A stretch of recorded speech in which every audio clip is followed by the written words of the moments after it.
Action. You can open your books and play along. This is audience participation. There are no points and prizes, but it's okay. It's okay to be, you're in a safe environment. There are no silly questions. There's, if you've got, like, Murphy, slow down. You have a question. It's okay. And to go along with that, I'll put my phone number and email up here eventually. If you've got a question 3 months from now, in your little towns or big towns, or what do you think, I'll tell you what I think. Here's what my idea is. There is a lot of ways to do this right. Most of the people that have a hard time doing this business is not because of knowledge base, it's because of attitude base. We are not the smartest people in the room sometimes. Most of the time, we're the smartest people in the room, we can't tell anybody. That's the trick, is to let people do their spiel or anger or upset, and our job is to take them from the edge of the cliff where they want to jump off and to ease them back and sit them down and take your time, and we will get you through, to the right answer. It's said in state law and in case law. In case law and in state law, it says the assessor's always right. That's a pretty good place to start from. But the assessor's not always correct. So that's the trick of it, is that sometimes we've got the right answer, but it doesn't make sense. I look at the sales ratio study, and those that have done the sales ratio study, they knock, depending on which book you're looking at, 7.5% off the top and 7.5% off the bottom, even though there was a good sales. And I look at assessing much the same way. We still have the right answers, and we know what we're talking about, but it may not be the most correct answer. And in doing this for a number of years, I find that the assessors who think they're always right are the ones who have more trouble with community relations. There's a way to tell someone to go pound sand and have them walk out of the office with a bucket of sand and a hammer in their hands and not know it. There's a way to deal with people and work with people and to understand what people are saying so that we do the best we can for them, even if the answer is no. Some assessors write, your appeal for your abatement is denied. Dear Mrs. Smith, I've read your information, I've looked at it very closely, but I don't think I can improve, I don't believe I legally can improve your abatement request. There's a way to say no or yes to people without making them feel like they've been pounded on. That's what I try to do. There's a way to do it. My favorite key on the keyboard is the delete key. We don't need to say that. We don't need to say it that way. So, purpose of the course. Course 101, right? 101.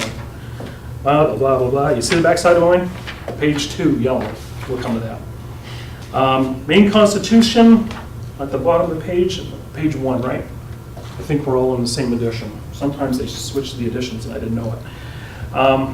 Article 1, Section 22, no tax or duty shall be imposed without the consent of the people or the representatives in the legislature. What does that mean? Audience participation. Can a town pass? Oh yeah, a town cannot pass its own tax. Correct. We cannot pass our own exemption. Mm-hmm. Portland tried that. They said they were going to do a different exemption or something. I forget the details. But they passed their own, a higher exemption for property owners. And that lasted about 4 minutes. That was appealed constitutionally, shot down. I don't know why their town attorney didn't say, you can't do that. They probably did. But sometimes some towns want to be more progressive than others, and it never works out. We can't have a local exemption. We can't have local laws. They've passed provisions for people to who are of a certain age to volunteer in the town and get some sort of credit on their taxes. It's a provision of statute. The town needs to pass that, and the town has to enact it and, more importantly, administer it. When it comes to the legislature, I have found quite nicely that there's no law they can't pass that I can't charge more for. I'm a contractor. You know, it's just the way it works. When you make bedding more complicated, or you make tree growth more complicated, or farm space more complicated, it takes a more specialized person to do that work. And some assessors are out there making $700-800 a day as a contractor.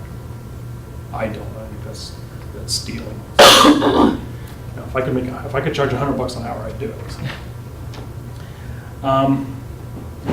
So only the legislature has the power of taxation. Page 2B, all taxes upon real and personal estate passed by the authority of the state shall be apportioned and assessed equally according to the just value thereof. What is just value?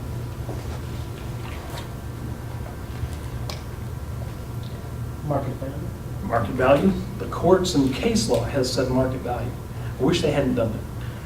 Because just value isn't just market value. It also means that do we have a system that statistically keeps most of our properties within close range of market value. Brokers do values for the purpose of listing the property. Appraisers do value for some purpose and function, be it lending purposes or estate purposes or something like that. They could do a retrospective appraisal, you know, for 10 years ago. So they have different purpose and function. Our job is just value, which means we try to get everybody as close to the center line of the center of the bell curve as we can and have very little coefficient dispersion, which has come to that. That's Constitution. Is also, and I'm going to point you right to the law book, Title 36. Practice looking something up. Title 36, Section 701A. Just value defined. So the Constitution talks about just value. We then need to translate that. And this is the guidance from the state. Those two paragraphs at the bottom takes into account everything that we're supposed to do. There's nothing in here that says, here's the value of a garage, here's the value of a house, here's the value of a piece of land. That's up to us to decide. The state law is incredibly silent when it comes to how to actually put a value on a property. And we do all these little kinds of tricky things with our assessing programs, and it comes up with a house value, and it comes up with land value, and shed value, and all that stuff goes into it, and we go compute, and it pops out a number, and we're going, hey, we've done this estimate. It's like, no. Because we don't know if that number makes common sense. The assessor's always right, but are we always correct? Sometimes those numbers don't make sense, because the machine just cannot take into account every little subtlety that is in the world. The machine doesn't know what you're next to, what your subject property is next to. We don't know if it's next to a mall, or a nuclear power plant, or if it's in just a subdivision. It doesn't know.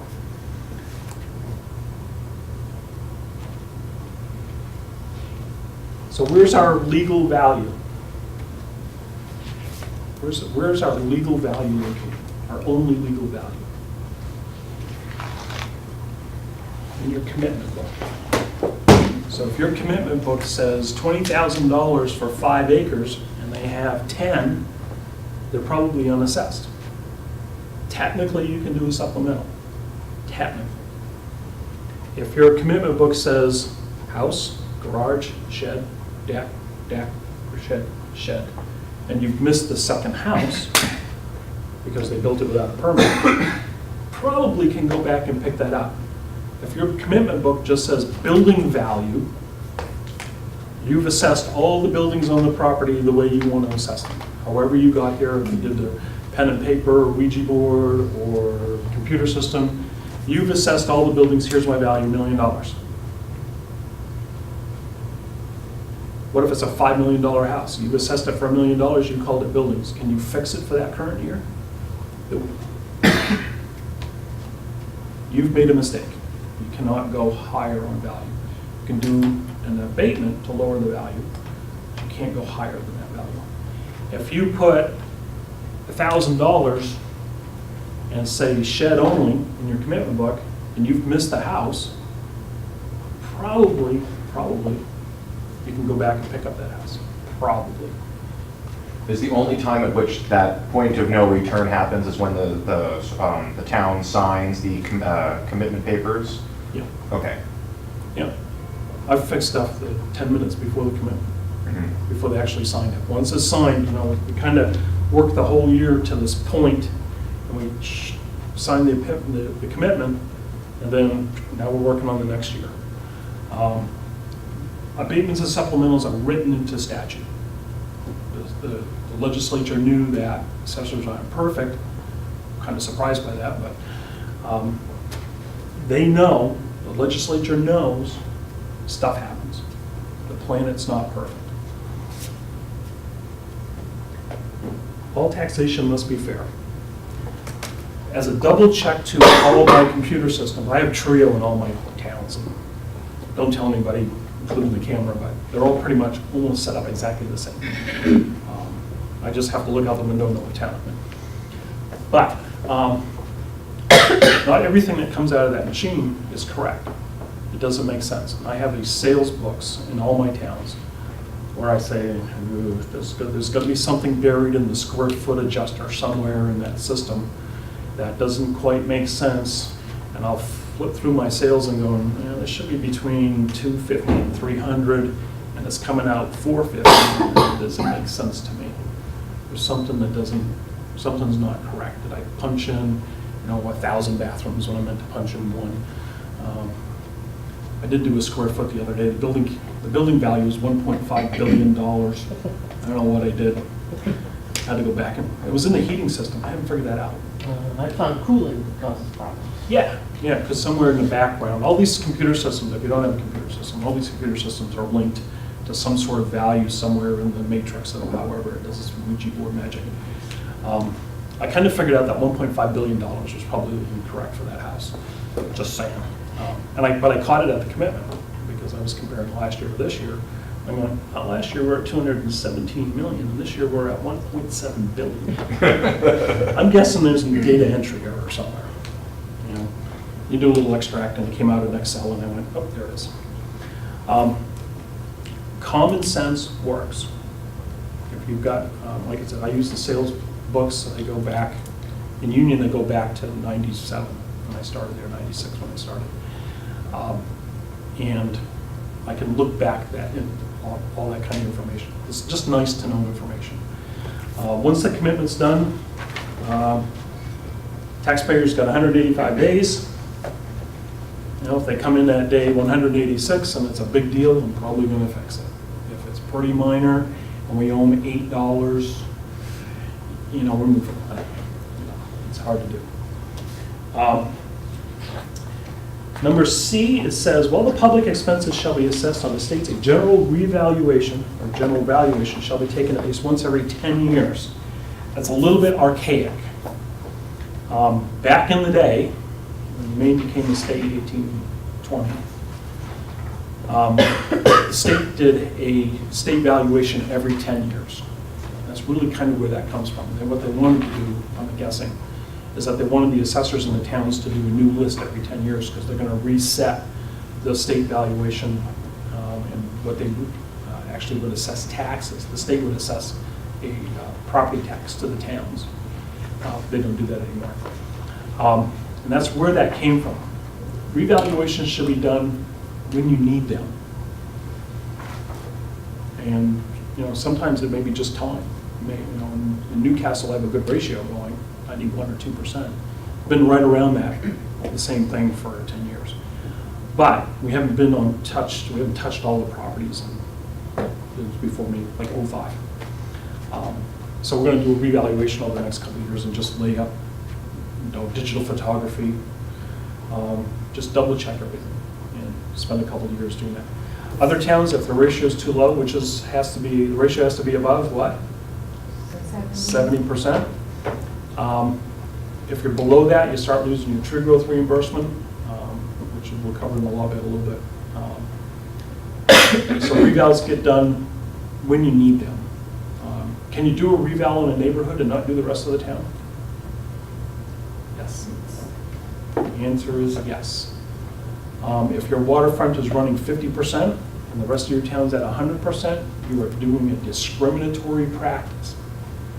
and you can do a reval just on those areas that need some sort of attention. I just did a revaluation in Union, 500 parcels out of 1,500, we went up on all of them, including Route 17, Hammond Tractor, you've been down Hammond Tractor, Union Farm, big movers, yeah, you gotta come up north. The coast is, was it not pretty this morning driving down, coming up Route 3? It's gorgeous. Last time we had sales information, those values were 70,000 for a basic lot. New information showed them to be 225,000. Do you think those people were excited when their values went up? Oh yeah, I got a beating. But this is a discriminatory practice. They were undervalued by 70% or whatever the number is. Had to be done.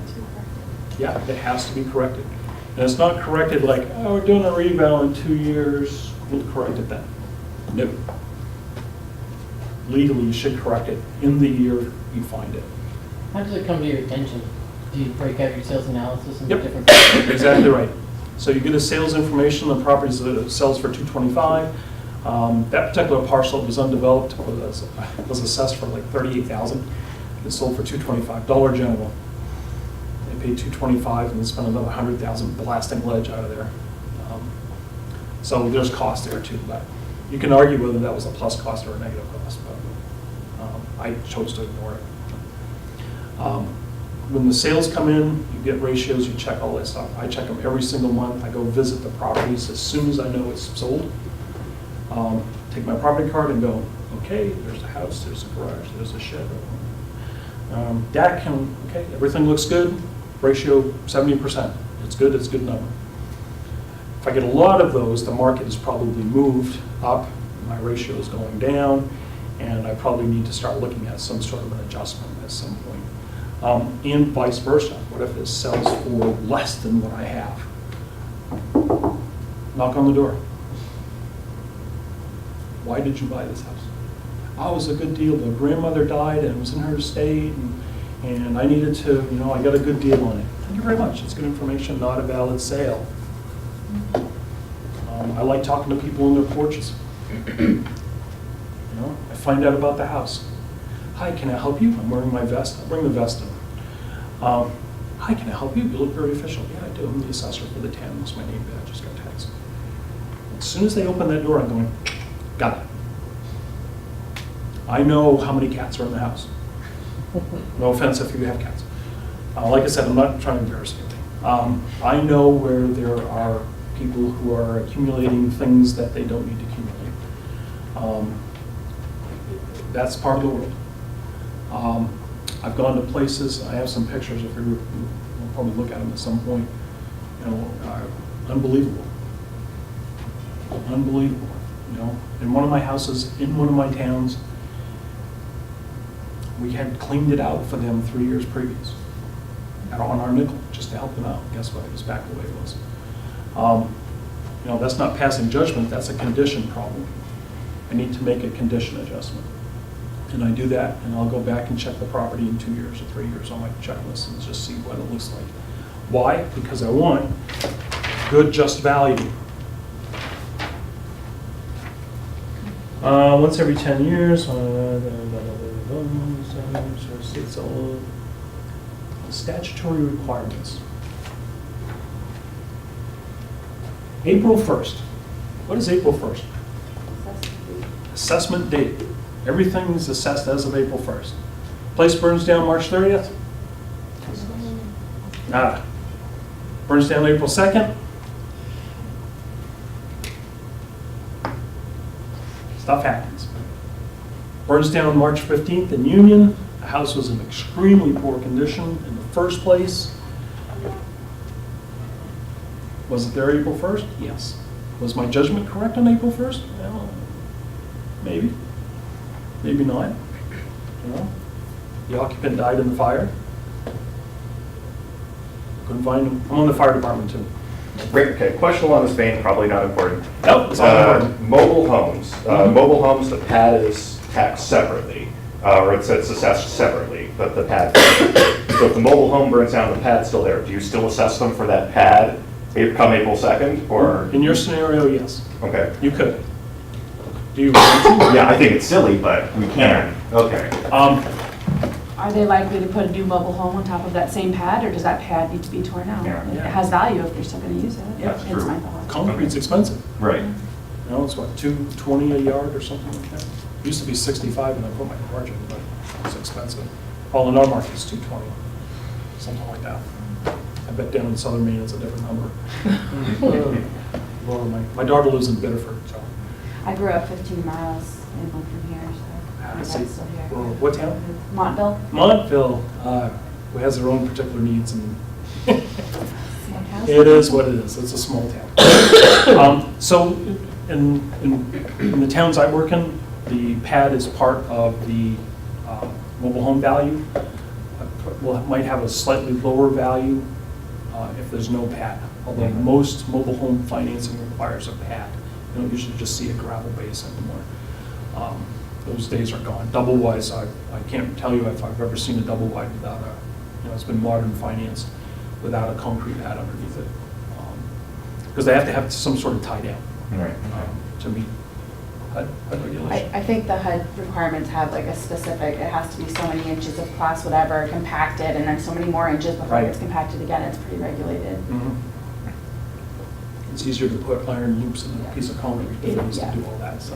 They typically And again, modern financing probably requires that. A lot of what we do, most of the values, and you'll see this in the paperwork, we're looking at secondary mortgage market requirements. So then we run into things like buildings that are off-grid. How does the solar panel work into that equation?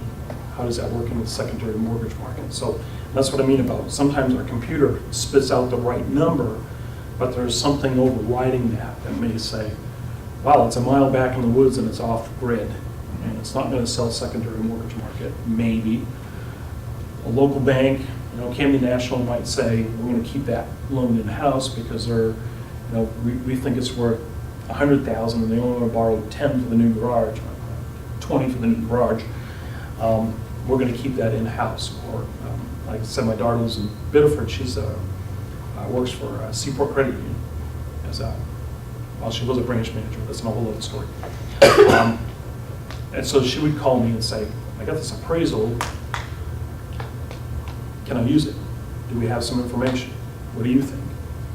So they might keep that loan in-house in their bank because of other considerations. We'll cover another one.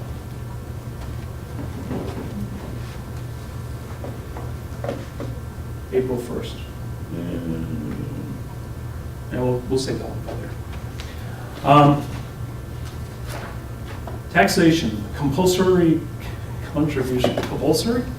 We'll come back. How's it compulsory? We put liens on properties? Will the town foreclose on a property? So property tax is pretty compulsory. Are tax bills required? No. Will we get paid if we don't send them? Probably. Tax bills are not required. Tax bills are not required. However, if you send a tax bill, there are required things to put on it. Right, yeah, I know that part, okay. Yep, but tax bills are not required. The downside is that not everybody remembers, you send them a tax bill, they forget. Not everybody remembers that as their obligation to find out if they owe taxes and then they come pay them. It's a little bit archaic law, but You spend a lot more money in chasing it down than you would in printing and mailing bills. absolutely. It would be, lost. In one of my towns, we switched fiscal years, and against the advice of everybody, the then acting town manager, then acting no longer, did not send out reminder postcards as I had said we need to do, and the board had said you need to do this, decided to save, a couple $100 in postage by not sending out the reminder, because when you switch fiscal years, people are going from one payment a year to now two, and they forget the second one. It's just the way it works. We did 150% more tax lien notices for saving that 32-cent postcard. We're charging people $8 and something, whatever it is for Yeah, lien you're costs. sending those on certified Yep. mailings too. so. Some of my towns are now doing reminder postcards. about 15 days before the due date, they'll send out, the systems will generate a reminder postcard. Just a reminder, your payment is, second due date is coming up. And we're doing that for the towns that have switched fiscal years. I've been involved with 4 or 5, I forget. It's a little bit of a trick. Mostly an educational trick, get people to understand April 1st is still the date. But now we have a due date for the previous April 1st, that's after the next April 1st, and they go, you're crazy. And I go, let me show you the paperwork. Remember that letter I sent to you? Well, I didn't read it. Okay, let me help you. Let me be the education and help you out there. Tax on the creation of wealth, income taxes, exchange of wealth, sales tax, which we are responsible for to some degree, but not necessarily directly, and possession of wealth, as property tax has that kind of thing. Property tax is one of those things that nobody wants to pay, but they want their kids in school, and they want the roads plowed. And most municipal budgets are built towards the least amount of need, not to the maximum amount of need. And, we don't buy fire trucks for the once every 15-year, 8-story structure fire. Just can't afford it. You can't afford $1.2 million for a ladder truck. Just, a little, sorry, it's going in the foundation. We can't afford that. Taxpayers can't afford that kind of stuff. Tax is predetermined. How's property tax predetermined? It sounds kind of backwards, but property tax is predetermined. Don't think of your tax bill. Think of your commitment. And the commitment is we need X number of dollars.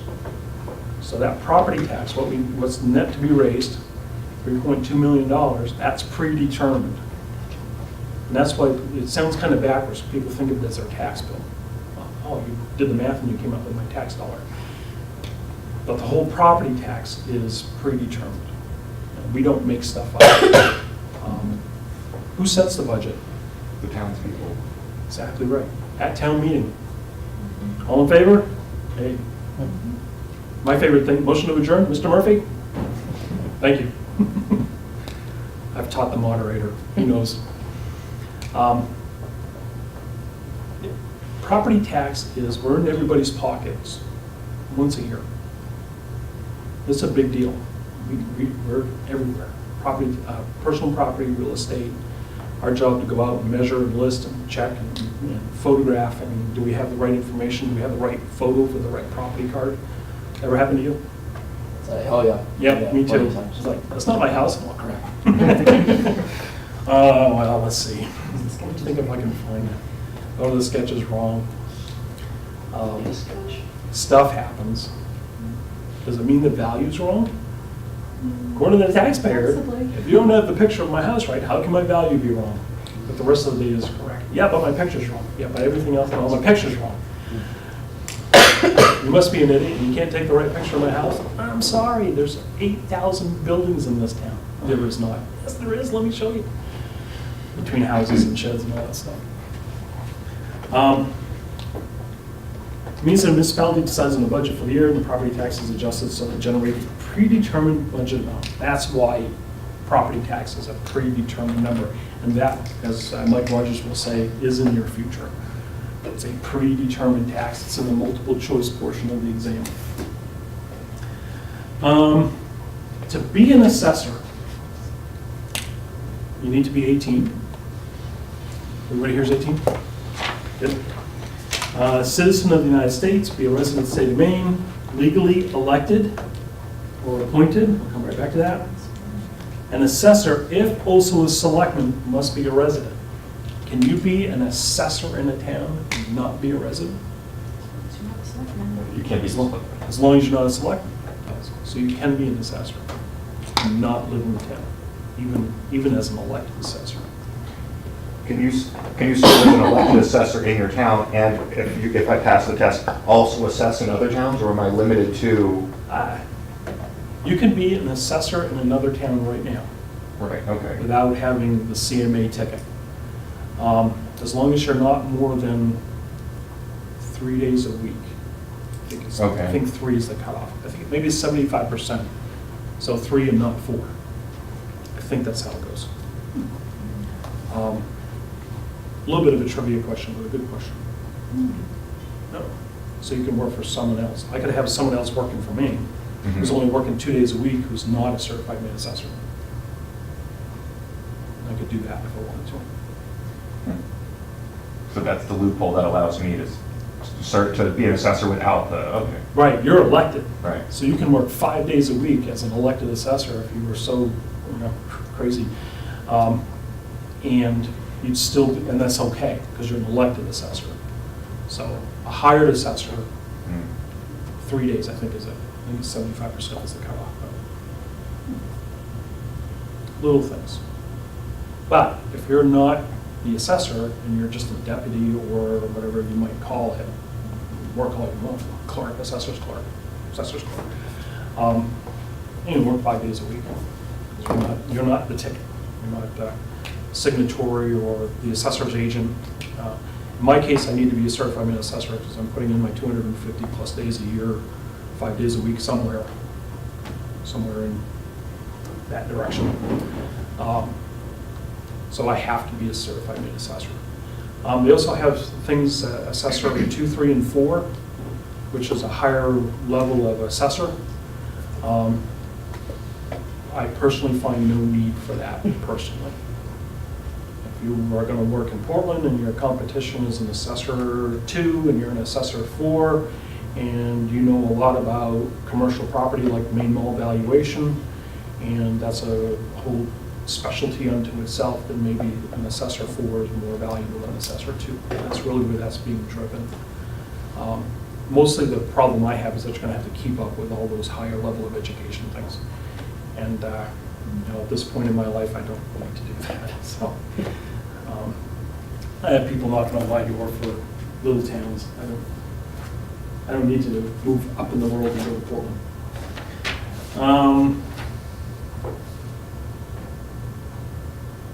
If all your assessors quit, the selectmen become the assessors. I almost had that in one of my towns. I have a separate 3-member board of assessors in addition to a 3-member selectman. They got into a little confrontation because they didn't like what I said in the newspaper, and I was right, but they still didn't like it. And they said, well, you need to get rid of Murphy. And the board of assessors went, he's gone, we're gone. And they went, oh, wait a second. That was some time ago. Questions so far? It's pretty straightforward stuff. I do have one when you talk about assessing different places. Most of your town falls within, as far as I'm concerned, an understandable range. But then we have one area that is just an unbelievably expensive place. Persons come in and we understand it's got something to do with the feds, but they haven't carried on not paying taxes yet. Is it correct that the state will assist you on appraising a place like that? If you get something that's really unusual, the state is really, really, really cool about saying, let me come give you a hand with that. So yes, the state will come in. If you've got some, unusually goofy property that, the highest value everywhere else is $200,000 in your town, and you've got this $4 million fund on it, or something really goofy, the state is very good about, see who your state rep is. They all have areas broken out, more or less. It's usually the person who does your audit.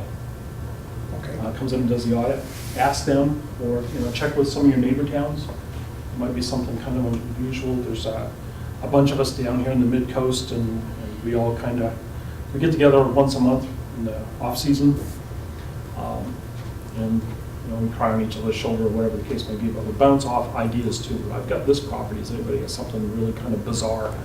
What would you do with solar panels? What would you do with generators? What do you do for concrete pads? Solar panels is the big one right now. Heat pumps is the other one. I like heat pumps. I just added a code for heat pump, and I added a code for cooling. So I picked up a little value. I mean, they're $3 grand a piece put in, but I picked up a little bit of value for those and depreciated them and all that kind of stuff. I have 3 heat pumps in addition to my steam system. So I've got a kind of a hybrid. A lot of places have a hybrid kind of system going. We'll see electric baseboard panels and then plus heat pumps. So when the heat pumps aren't doing their thing when it's 20 below, then the electric can kick in and for, this past winter was a good example of, higher fuel, higher electric costs. That's because those heat pumps can't operate at 20 below. They're doing the best they could. And that's probably where those boosts in CMP prices are. Wouldn't surprise me if we see that at the end. So our house had about $100 a month boost because they were just cooking so hard. I should have turned the steam up and used that more. You know. Those machines are paying, they're saving me $1,700 a year in oil costs, so no problem, extra $100. What else has come about? Tiny houses. You know? Haven't figured those out either. I've got some sales though. I built a 16 by 16 in the woods off a dirt road with solar panels. Yep. And I really upset the assessor who tried to assess my taxes. Yep. So we just assessed my 16 by 16 as if it was a Class A building with electric, like, didn't Yep. want to deal with it and just Yep. maximized what the square footage he could assess me for. Yep. You know, is that market value? We won't know until it sells. Right. But I do have a sale of a small building in Warren on a developed lot. That's a tiny house. And it sold for 105 or something like that. Off grid? Yep, on the grid. Yeah. It's the only one I have that I can go, that one. It took forever for the financing. Mhm. That thing was under contract. I kept checking it. It said pending on Realtor.com. Realtor.com is my buddy. Have you been to my house? Nope. How do you know what's inside? Because you got 48 pictures on there. I know you have a new kitchen. Why? Because it said new kitchen. You know? I've caught people on that and they've been upset with me. It's like, you listed the property. Well, do you have everybody who's done this? No, I have yours. End of story. Yours is correct. We've been actually saving PDFs of the MLS listings. Oh, PDFs, I take the Realtor.com picture and go, save as. Boom. Drop Oh, it that's right into. brilliant. Okay, yeah, because right now I've been having to take pictures and I can't keep them organized. Right click, Yeah. right click, save as, boom, right in the photo file. Go to Trio, open it up, new picture? Yes, click. Yeah. Oh my God. Estately.com is another one. That's one's East Stately. I just learned about this back from, Justin from the state told me about it a couple months ago. East Stately. Estately. I call it East Stately, but it's Estately. I told you I'm from Maine, I speak Maine. Yeah. Can I ask a question about the tiny houses? Sure. Just, in Trio, there's something called the residential square foot factor. Yep. Have you ever used that for anything? I'm thinking Yep. of the tiny houses. You would have to lower the low end range. Mm-hmm. Yeah. So you could do it that way. I've chosen to assess them using a higher grade. I've got this one sale that happened a year or so ago. So I've used a higher grade, and I just make a note, I use a higher grade because of the square foot of the property. Because I don't want to go in and change that particular function. I imagine Vision and all those guys have the same kind of thing. I don't want to change that because it'll flip everybody in town too. So I'm trying to be very localized with the right Mhm. market. Do you do it for larger? Yep. Yep. In my markets, not Newcastle, it's a different kind of deal. But rest of the markets, I do Warren, Union, Searsmont, Morrill, Somerville. Somerville's its own kind of, we'll mention them someplace along the line. But usually I get to about 2,200-ish square feet, and I start tamping that down, just in those towns. Again, I took the sales, I threw it on the grid, and like, okay, well, I compared square foot to selling price and ratios and all that stuff, and I went, oh, it looks like those are overcooked. I'm gonna decide, I'm gonna put it in square foot factor, and I tamped it down a little bit. Not a lot, but some. And that seems to be what the market's doing. Big houses. Judy and I have this 3,000 square foot dinosaur. 1,000 of that square feet is goofy layout, or just unnecessary size, or whatever it might be. So we have that. So I built that in there. Is it right? Market changes. It works. In the town's open. You can try it. I'm a Trio guy, so if I talk Trio, that's all I know, because I'm not smart enough to work in any other towns. I'm actually asking because I helped a customer convert from Patriot to Trio. and Yeah. We can't find that setting anywhere in Patriot. Yeah, I Trying to mean, figure out.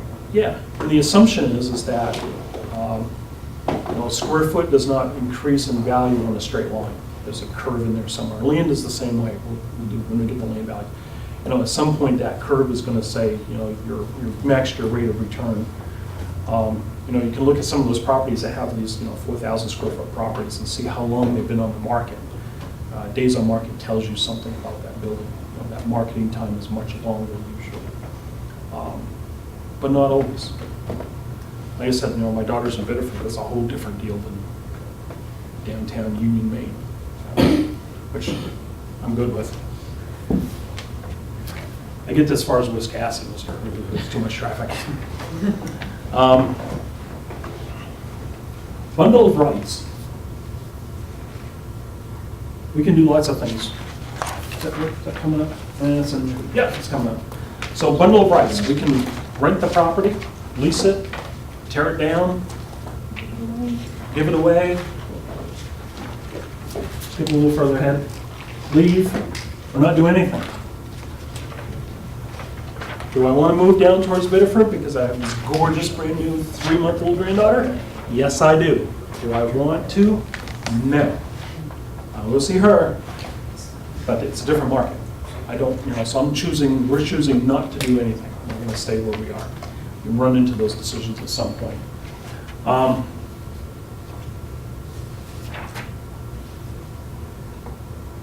Think of it as a bundle of rights. People talk about a cup full of straws or sticks or pencils or whatever those things you can do. You can give away the right to live on the property. You can give away the property to your kids or whoever and retain the right to live in the property, which is called a life estate, which will be in your future. And people have lots of deals with that. They have lots of words that convey the right to give away the property upon my passing, but I get to do everything I want with it up until that moment in time. Not an unusual way to go. Some people put properties in their trust, but retain the right to live in the property. They own the trust, but the trust owns the property. That's where attorneys make money, is coming up with some of that stuff. Some of it is, if we had an hour and a half, I could explain one to you that's down in Warren. That was done with an attorney and 20 pages of deed and the GPS. Sometimes I think the attorneys mess those up on purpose, so the person has to go back and pay more money to redo it the next year. Yeah. Yeah. I found deeds that were wrong. Wrong. You did what? A property in Warren was, the lady bought 40,001 square feet, because 40,000 is the minimum, on the right-hand side of Graylock, and they conveyed her the 7-acre piece down on the end on the left. It was wrong. And I called them up and I said, you got this wrong. Well, we've already done the title work on it. You still did it wrong. Actually, you want her owning that 7 acres? Yeah. That's what her deed Well, they says. built the house, they put a mortgage and everything. They were done. Oh my God. So I called up the attorney and said, here's a chance for you to fix this. I didn't hear anything for 30 days, 40 days, or whatever it was. So I sent the property owner a letter. And by the way, you got the wrong description on your deed. 2 weeks later, fixed. And I said, this is the letter I already told your attorney you had this wrong. And she called me up and said, thank you very much. They were really upset. Why should they be upset? I gave them a chance to fix it before you found out. That's how I like to do things. Oop, Murphy made a mistake. Oh, I'll take them. But they convey the wrong parcel. Land means the surface of the earth, everything under and over and blah, blah, blah. And some of the earth and the sky above it. Let's talk about the sky above your house. Do you own the sky above your house? Isn't it only up to like 250 feet or something? Yeah, I was thinking it's 400, but there's a number. I think they changed that with the drone stuff. Yeah. The whole total ceiling has become lower. Yeah, I didn't know that, but I doubt it for a second. So we don't own air rights Sometimes we don't own mineral rights. Again, down in Warren, Knox Nickel was going to tunnel and do a thing underneath Crawford Pond and pull nickel out. That's when all the fast food restaurants were building quickly, because they take it out and they make stainless steel. So there were a lot of properties in the Route 131 area in Warren and Union where the minimal rights, including underneath the lake, actually belonged to Knox Nickel. Knox Nickel, which is an outfit called Black Hawk. They were out of Toronto, Canada. They've conveyed all that back to the property owners at this point. But sometimes we don't own mineral rights. If you're familiar with parts of Pennsylvania and the buildings that go, it's pretty exciting. But underneath their houses, they don't own the coal mines underneath it. And houses will actually settle sometimes and drop. They'll go, yeah, exactly. It'd be pretty exciting, wouldn't it? Like thud. But they don't own their property. The mines flood and erode and all kinds of scary things. That's a whole different fracking. You know, we're kind of lucky because we're downwind from all that stuff, but we don't necessarily own the mineral rights. We could transfer out the rights to farm on a parcel. Some of those ones, the land trust owns the land, but the right to farm belongs to the farm next door. Bob Whittier's farm is long gone, but he owns the land trust owns the land. Jersey River Land Trust owns the land, but that parcel, the owner of that farm, has the right to hay this big horseshoe-shaped piece of land where they can do the farm. So they can give away all kinds of rights. Most interesting one I ever saw was I did an appraisal for a property in Whitefield or Pittston or someplace in that area. And the lady, the next door neighbor, had a deeded right in her lifetime to sit underneath the willow tree that was on this parcel until the willow tree died or she died. That was the coolest one I ever saw. But they had actually deeded away the rights to this tree so the neighbor could sit underneath it. I thought that was very cool. It's a nice thing to do. But she always liked to sit under it. Yeah, you never know what you can do. Rights of way, let's talk. I've been dying all day to write on the board here.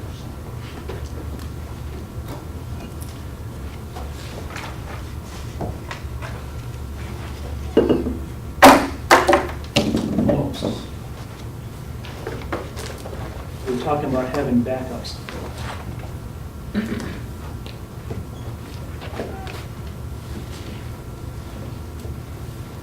So I will use my own property, incredible Mrs. Murphy and I own.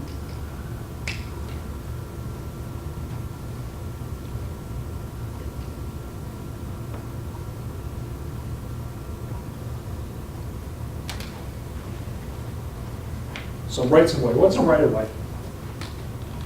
Something that you don't own but have the rights to use it to access something. Yeah. Private restriction.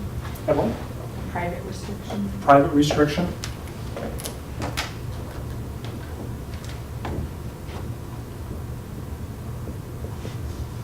So this is Depot Street Union. We have a house that sits something like this. There's a property pin. Oops. It's a good property to talk about assemblage and other things. So my next door neighbors, the Whites and I, we have a common boundary that's about 130 something feet long, but we have a right of way 7 feet each side of the property line. I can't block theirs, they can't block mine. This is how we get out back to each of the parcels. Can't really get there that way. So we have rights of way. You can, and when you have a property, you can assemble pieces of property. Or we bought this piece from this neighbor. It's a good deal. $1,000, a third of an acre, we just mow it. He sold it to me because he fell down his granite steps one day and I heard him yelling and he had hit hard enough to break the hearing aid in the side of his ear. It was not good. But he was okay. But he remembered that 5 years later and said, tell your husband I said yes. And Judy said, who is this? We'd forgotten all about it. So the parcel has, there's 2 property pins back here. We went all the way around them now. Originally, the property looked like this. And my predecessor bought this. And they assembled this parcel. But rights of way can do lots of things. The right of way cannot go back to here. But I don't have frontage on this parcel. So this got combined with this one because it didn't meet minimum requirements of zoning. Didn't have frontage on the road, wasn't big enough. It's a non-conforming lot. In our case, we have to, in our ordinance, if you look at your ordinances, had to be combined with this parcel and now it exists. There's an equity loan on this piece, but this one doesn't have any restriction to it. But it has a private easement on it. I can't build on this piece. I can put a fence up, I can put up trees, but I can't put buildings. Because this parcel looks down to the lake. So we didn't block their access. So it's got a private restriction. We can't do anything with it other than mow it and hit golf balls on it and that kind of stuff. It's a good thing. The most highlighted part of that parcel is that he was really upset because he wanted to buy it. But he's from New York, so what can we do? Just saying. It was worth the whole conversation. It's the best $1,000 I ever spent. I was going to buy that. I go, whoop, sorry. So there are private restrictions. Is it tangible? Is it real? It's a real piece of dirt. You know, it's got some cherry trees on it. It had peach trees before they died. But it's a real piece of property. Easements, rights of way, restrictions. Like I said, this one's got the ultimate restrictions. It cannot be built on. And we're fine with that. So, but rights of way to get there. There's also a little piece of land. We talk about faulty deeds. Something far back, but that's okay. When we bought the property, we could not get a warranty deed on this 45 by 60 piece of ground in the back because we had not reached a 40-year period for, and it was part of an estate, and one of the kids didn't sign off. And when we bought it, we were at 39 and a half years, not 40. So we got a quit claim for a piece of the property. So the property's got interesting things to it. It's got a right-of-way, it's got a quit claim, it's got a deed restriction. That's about it. 4 separate legal descriptions and. Yep. So for tax purposes, when we get the tax bill, I also Union's assessor, it has 2 deed references on it. So it's not complicated. Some people think you need to have a deed rewritten to include that parcel. Depending on which attorney you talk to, that's necessary or not necessary. I just made note on the property that it's combined by ordinance due to its non-conforming nature. So when you do do you have a single tax card for this property, or is it? Yep. Okay, and it's just, it has on there like it's map 5, lot 2A and 2B or some such? No, it's map 24, lot 71. Okay. And that's the whole, yeah, that includes that piece.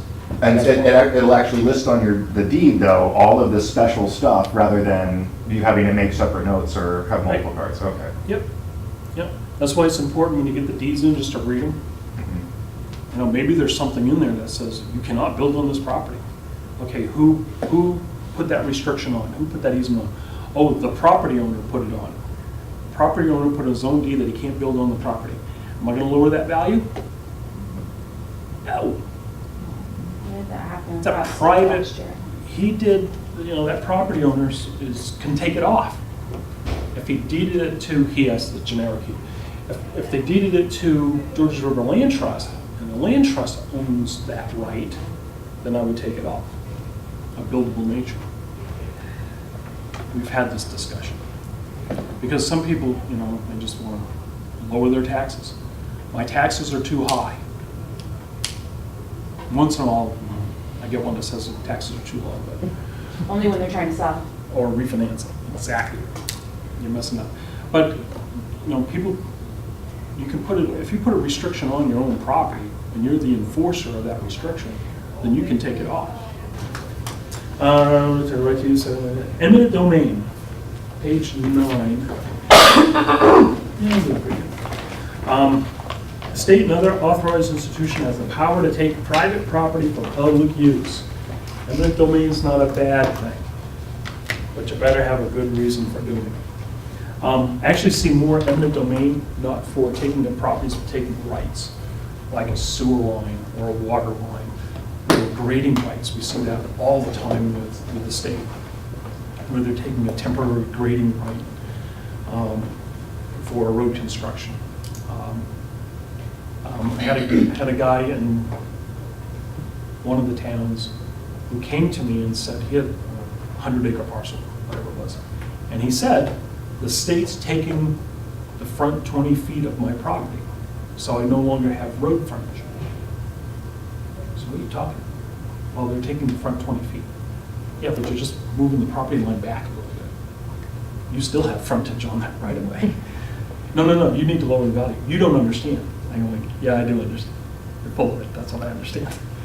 But he was trying to convince me that because the state had taken 20 feet of his front yard, that he no longer had the rights to get to the property. No, that's not true, not at all. Power of a sheet, or issue, I call it. Claim of property when the owner dies and there's no will or heirs. And I know that's true because I went on Wikipedia where everything is true. And common law doctrine that operates to ensure that property not left in limbo is not left in limbo or ownerless. It originally referred to a number of situations where legal interest in land was destroyed by the operation of law, so the ownership of the land reverted to the immediately superior feudal lord. We don't have feudal lords in this part of the neighborhood, but that's where it started. So that works off, English common law is where that originally started from. So if you don't have a will and there are no heirs, and we can't find anybody, and once in a while we run into those things, we've tried to hunt them down. We've ended up foreclosing for tax purposes because we're obligated to send to the last known address when it comes to liens and foreclosure notices and who we think owns the property. Who has the right for the foreclosure on the property? Is there so let's say there's a federal lien on the property and a town lien. Yep. Does the town lien always supersede the federal lien? Or No. Okay. Federal, state, municipal, bank. Oh, that's the order. Yeah. Okay. Yeah. So, what's that? And then contractors and all the other. Yeah. Oh, Yeah, Okay. ex-spouse. yeah. All in the sales ratio, we get a request for information, a report called a turnaround document. You've seen that. You can do it online now. I call it anti-spouse. When there's a separation of property tax things, that's very funny. But we're pretty high on the pecking order. You'll see more now that the state has put a lien on a property, or put a claim on a property, so a lien, concerning someone who's passed away and they might have been in main care or something like that. And so they will end up releasing their interest, or they may sell the property depending on the circumstance. But the state gets the first crack at it, not the town. Yeah, In that we'll situation. still foreclose on that kind of Okay. thing. If IRS has locked the property up, which isn't very often, they're pretty efficient about such things when they get to that point, as in like, but we'll talk with the state. We'll still foreclose on it, they'll just have a claim on it that needs to be cleared up. So the state can hold it up. It's the same thing with Fannie Mae, Freddie Mac. They may own a property before it ends up in the bank's hands or whoever's in that chain of mess. We'll still foreclose on it, and we think we're going to foreclose, but they'll pay us the foreclosure or the third-year taxes, so it doesn't foreclose. But that shadow market, that's the real word, that shadow market can be pretty complicated. I put those properties that are in foreclosure, been foreclosed on, or vacant, I put them on a twice-a-year checklist as well. And I'll go just double-check and see if all the windows are intact and the building's in one piece and all that kind of stuff. If it's become a problem, then we'll contact the mortgage owner or holder, or whoever it may be. or the attorneys involved. The attorneys have to send the town clerk notice of that foreclosure action now. So we'll communicate with them as well. Keep the property in one piece so it doesn't become derelict or structure fire or any of those kinds of things. Mortgages, we kind of covered that. Where's the borrower? Where's the estates and land? Fee simple.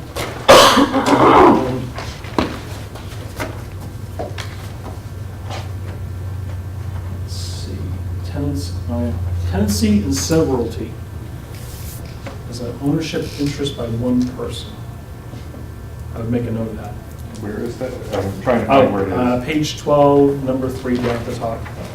I'm working off an instructor's copy, and Bill Brunel at the state has been very kind to have highlighted all the things that will be in your future.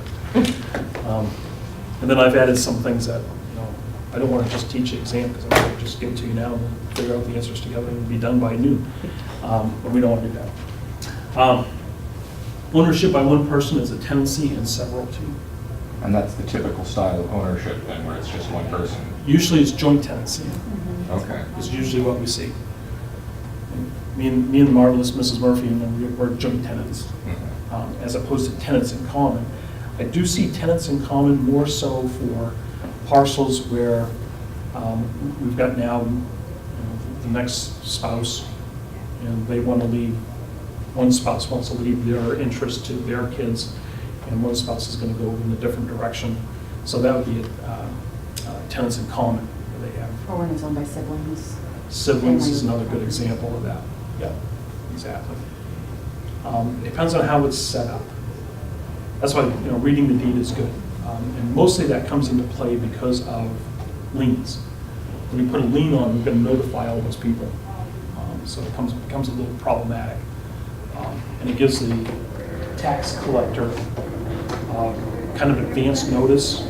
Some assessors put parentheses JT or JC. I don't. Found a need in my little towns. So sometimes people put a little code in there. Kind of helps the tax collector or the treasurer when they do foreclosures as to what kind of ownership there is. The tax collectors have to do a little deed research anyway. They should pick that up. But when in doubt, notify everybody. The courts have been mostly okay with that. Notice of lien and notice of foreclosure especially. Elements of a deed. They only highlighted land description. I did a little bit more. The deed identifies the mortgagor and the grantor and grantee consideration, which is the amount of money the property has changed hands for. Maybe it sells for some other reason. I have found grandchildren being the purchaser, and because the value is 30% lower than the rest of the market. Then I find out, grandchild, okay, not a good sale. And I exclude that from the sales ratio study considerations. Words of conveyance, I think is hugely important because you don't know what they're really conveying. Some people are doing estate planning and they're doing, 8.25% interest to their great grandchildren or something. And so again, something to highlight. Most of the computer systems can't handle more than 3 or 4 names.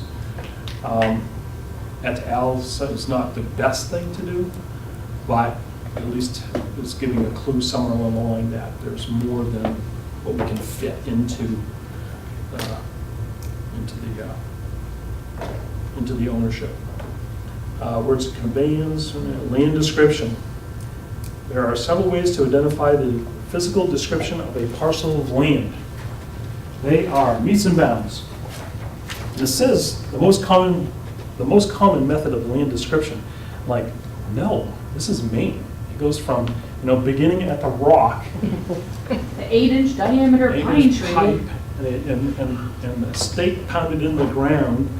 And so meets and bounds is what you typically see on a survey, which I regard as the best indicator of acreage. I had a discussion with a lady in Somerville who said, it's not 3.2 acres, it's less than that. I'm going, That's what's on the survey, 3.2 acres.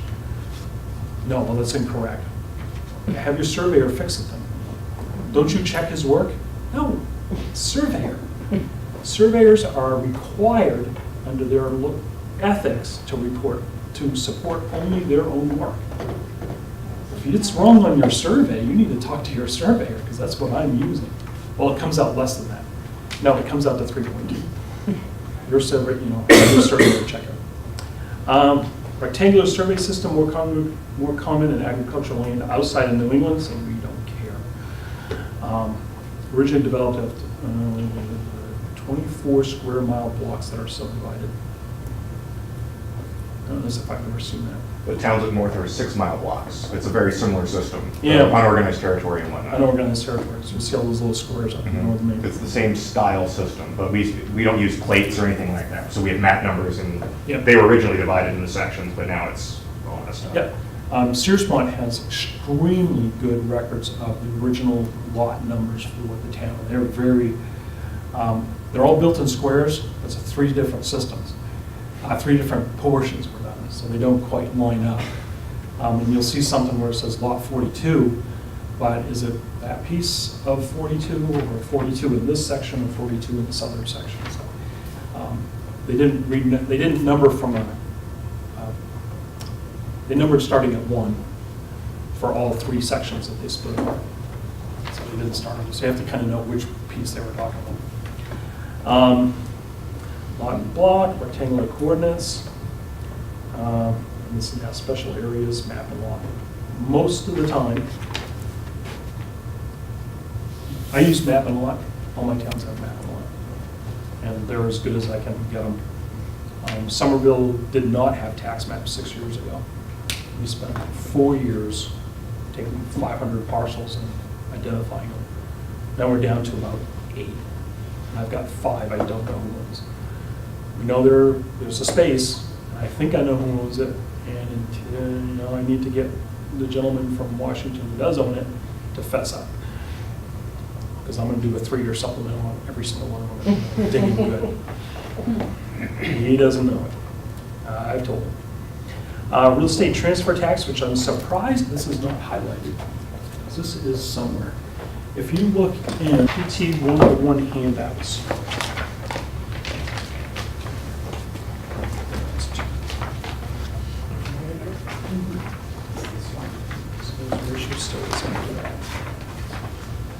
there we go. So it's a TBD, real estate transfer tax declaration, if I remember that's what that says. And that has in it grantor, grantee, date of transfer,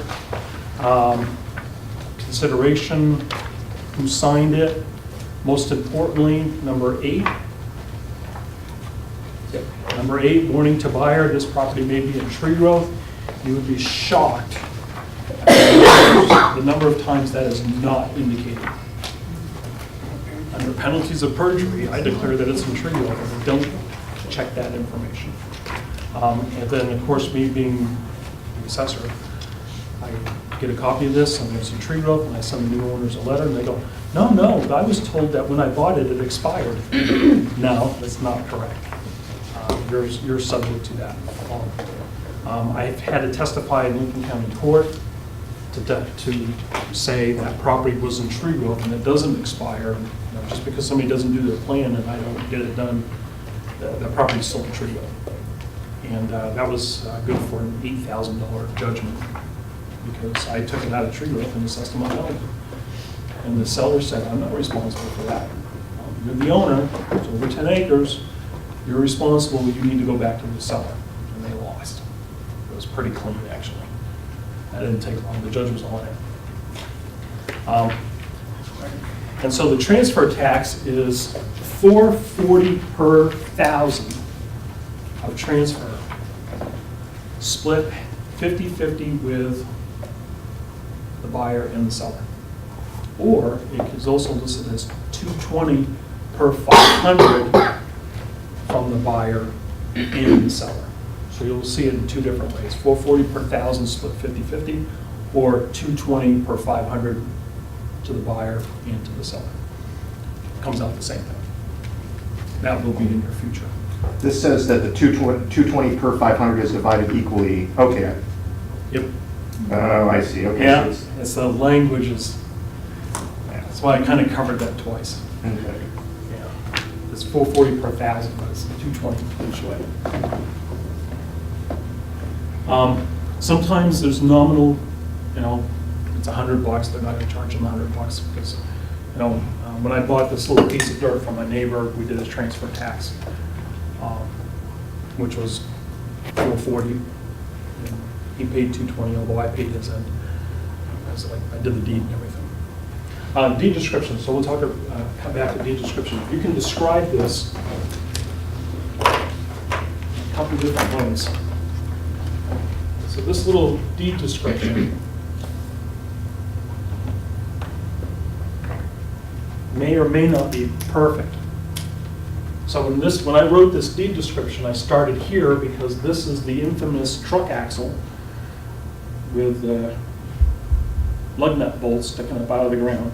The truck axle sits right here. There's a lot of, this has been surveyed, this has been surveyed. Everything kind of works off this truck axle. It's been there forever. And we went to the property line. Actually, I started here because this was surveyed. We came to the truck axle. We went to this property, but this one, I've never pinned this one. It just says, being the same distance here to here. So I deed description one way, and then I said, being the space that, and then I also recorded a piece of the survey on a photocopy and said, this is what we bought. So it was described 3 different ways, so that there were no gaps here. Turns out there's a second pin here. I never even knew that. 20 years in assessor, I didn't know there was a pin missing on my own property. There's two pins that are about 3 feet apart. The other one's about this high, and the other one's a piece of galvanized pipe about so big. I always thought it was that one, but it could be the one that's behind. Don't know. But you don't always have to have meets and bounds. You can have just a piece of map, as long as everybody knows what they were transferring.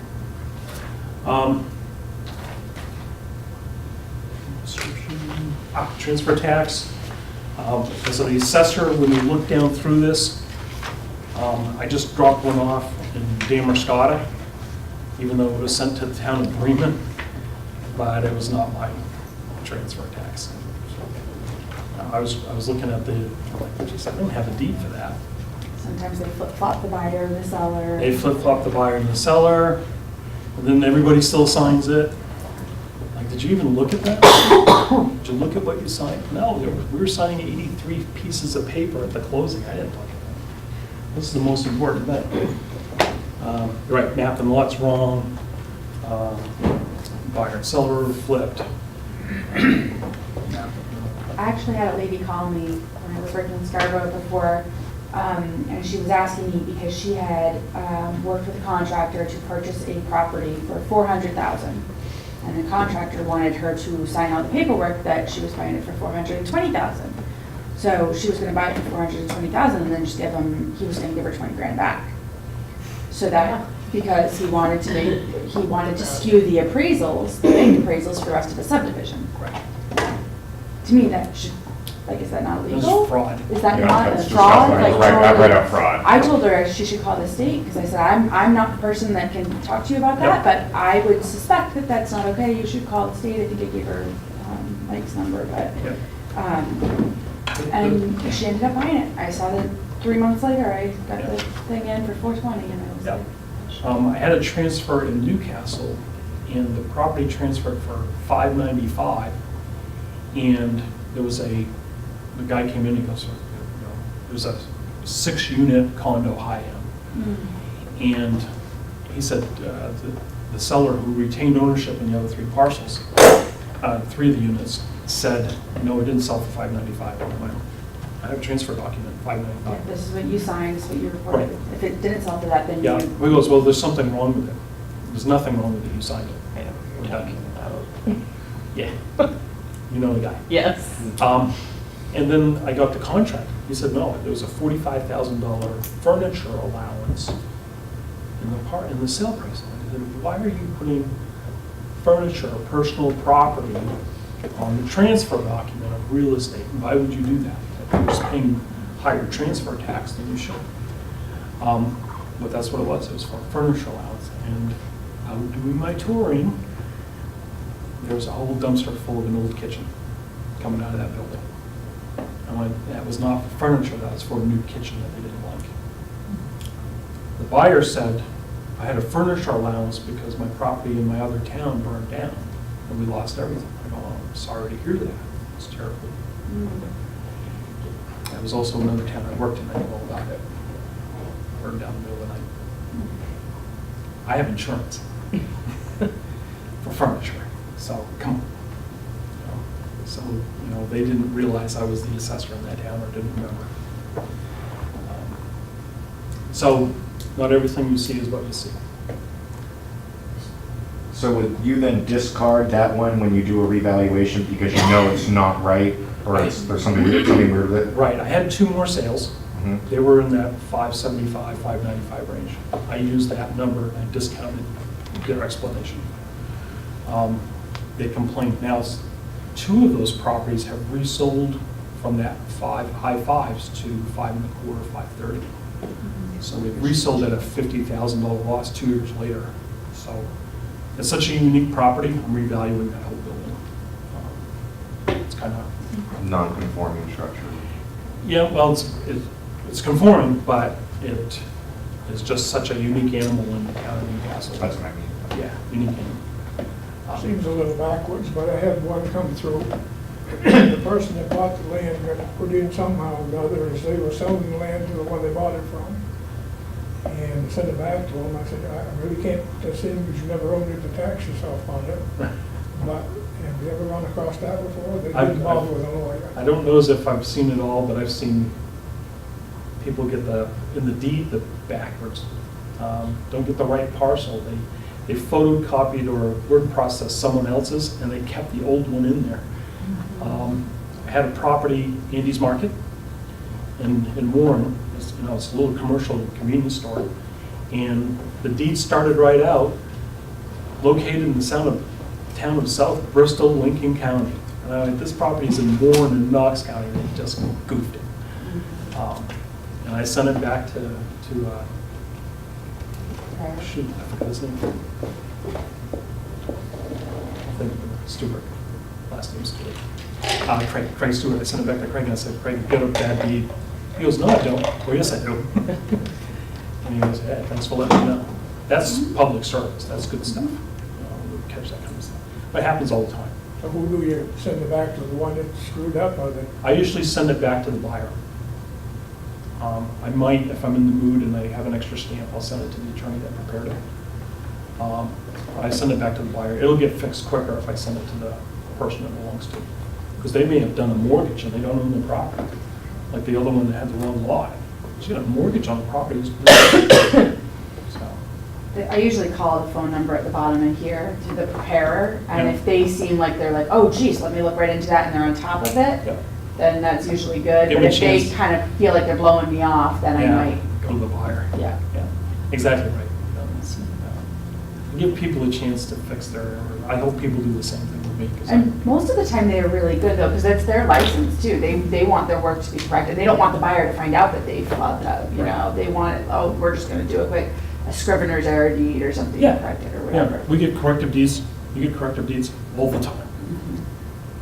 And they've left out, they're copying over the previous description, they've left out a whole sentence. So the property goes nowhere.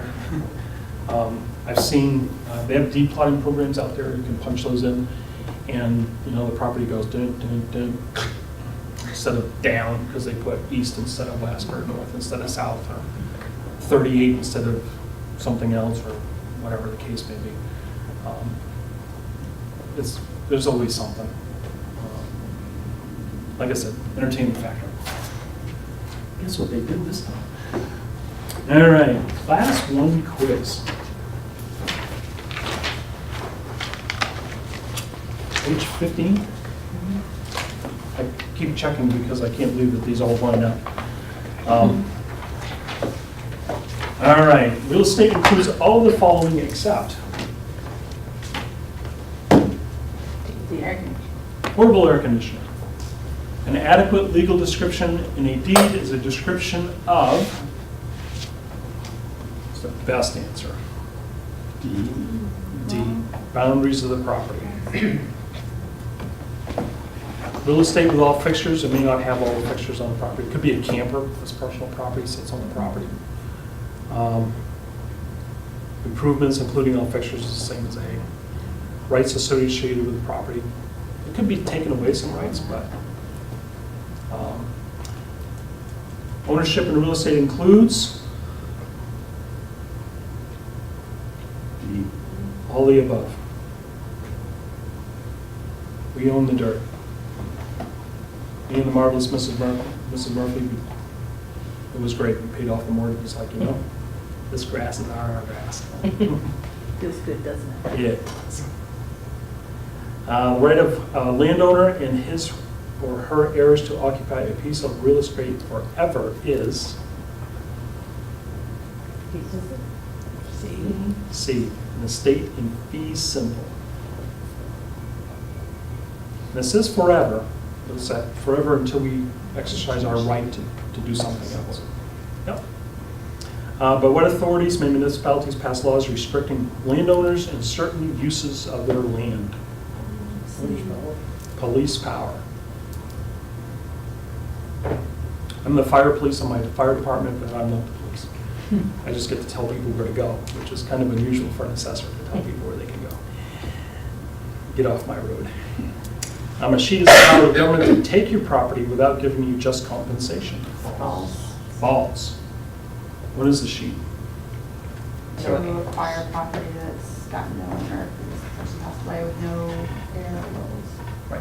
Reverts to, the ownership reverts to the state. Oh, I can't say I've ever seen that occur. Does it only revert to the state or not, and not to the municipality? The state is the only State. one who has the right. Right. Okay.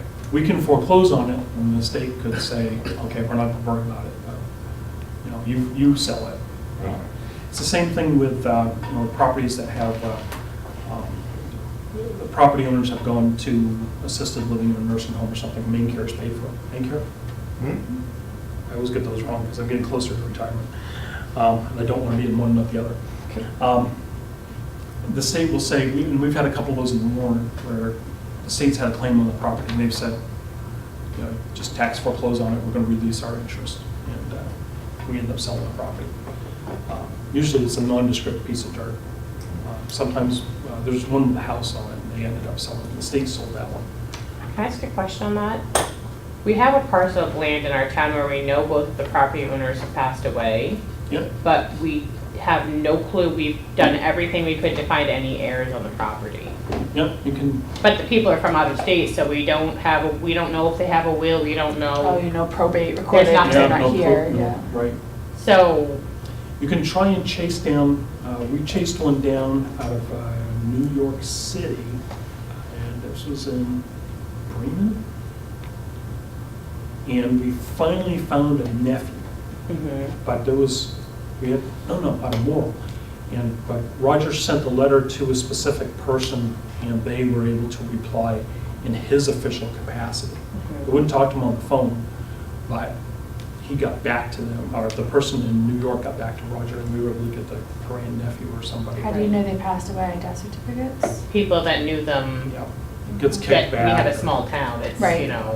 but So nobody. there's gotta be like, you must know where they reside at the town that you could reach out to for like death certificates that would have Yeah. Yeah. The problem with, Just wondering what we do now, because we publicized it in the paper, we've done all that, like, does it fall, Dig- like, where we dig don't deeper. have a will, does Yeah. it fall to the state, or do we? I would let the state know, but they'll Okay. probably, if they don't have a claim on it, they probably Okay, won't touch it. But dig deeper, yeah, you may have to go to public records in another state or something. okay. We do everything we can in all my towns. We dig pretty hard to Yeah. find. The issue with the one in Morrill is that they have a long street name. It was like, 432 East 22nd Street West or something, and we had East instead of West or something was backwards. And they had passed away, but we ended up finding the right information. It was like, 12 layers down the internet kind of thing, down the dark net or something, whatever it was called. Is that what it's called? Warranty deed guarantees that the appliance in the home work at the time of the transfer. False. False, nothing works at the time of the transfer. An estate in severalty is an estate owned by one person. True. A leasehold estate as sufferance does not allow the landlord to evict the tenant until the lease is terminated. False. I got false, but I don't know if I even know where that is in the book. Warranty deed guarantees that the grantor will defend the deed against all title defects of any person in the chain of title. True. Very true. And people will come up and say, deed, I have a warranty deed. You know, not with me, you don't. You have one with the seller. I don't enforce that kind of stuff. Mathematics.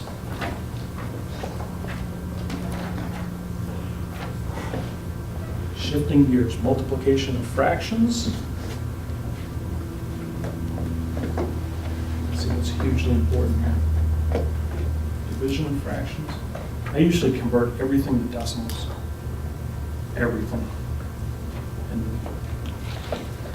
But you'll run into deeded ownerships that have a 1/12.5 interest or something like that, or 12.5 for 100 interest, 12.5%. And that's not unusual, but that's not usual. You usually come across that kind of stuff. We don't have a lot of things. Division of decimals. You know how I divide decimals? I dig out the calculator. Are there questions on the test where we're expected to show our math by doing it old-fashioned way like this as opposed to just using a calculator? You can bring a calculator. It's nice to show That we can do it. that you work, but you don't have to. We can double check our work with a calculator. Yeah, not for something like this. I'll give you the example of the sales ratio study. If you don't quite get the right parcels, show your work for the ones you did do right, because Jeff will go, yeah, they may have not gotten the exact parcels right, but they did everything procedurally correct. That's the most important thing. The test is actually very clear about, you're not going to have to decide whether one's included or excluded. It is or isn't. It'll be the right number. There's no decision making. When I do sales ratio studies, I will do a sales ratio study on everything that is a legit sale, and then start dropping them off. And I might start to waver. If I see that the bottom is at 40% and the top's at 101, maybe I need to drop the 40 off because the next one's 20. We'll come to that, but sometimes even with having good sales, you might want to drop stuff off. And we're going to do some of those things at a later time. Let me skip right to percentages, area.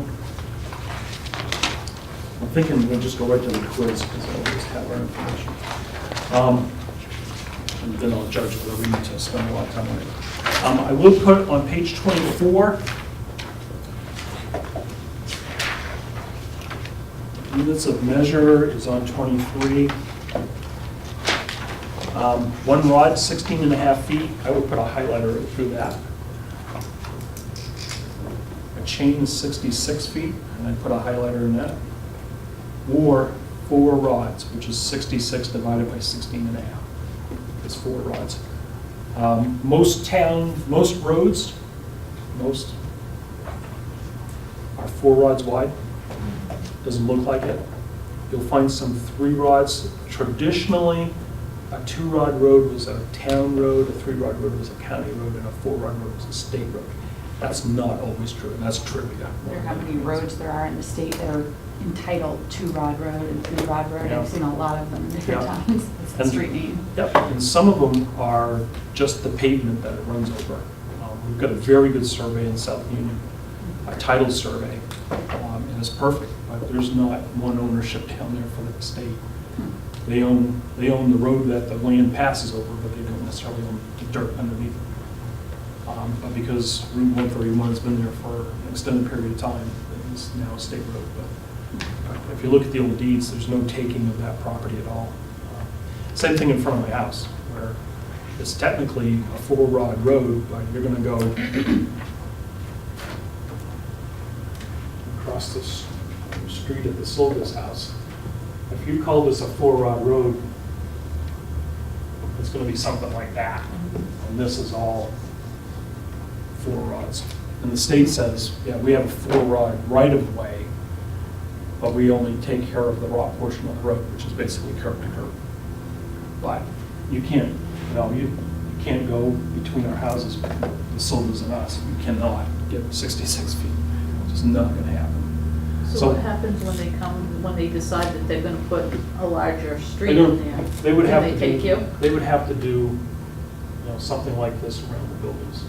They would have to, they can't, Yeah, they can't.